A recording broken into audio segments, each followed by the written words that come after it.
Hello guys, मैं भी shower लेकर आई हूँ और दिन पता नहीं चलता है कि कहाँ चला गया। तो फाइनली आज I am very happy today's. मतलब आज जो है मेरी बेटी का एडमिशन हो गया है। तो मैं बस अपनी बेटी के लिए वन मैसेज देना चाहती हूँ कि marriage is not important in your life. Marriage is not important in your life, only study. आपको जो कुछ भी चाहिए, जो भी आपके टिप्स हो, आप कीजिए। आप फ्री हो, बिल्कुल आप सब कुछ कीजिए। आप बहुत अच्छे से पढ़िए, सिर्फ पढ़िए।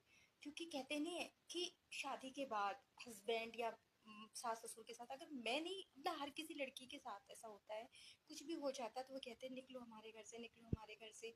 और जब लड़के में जाओ तो कहते हैं वही आपका घर है, उसी को देखो।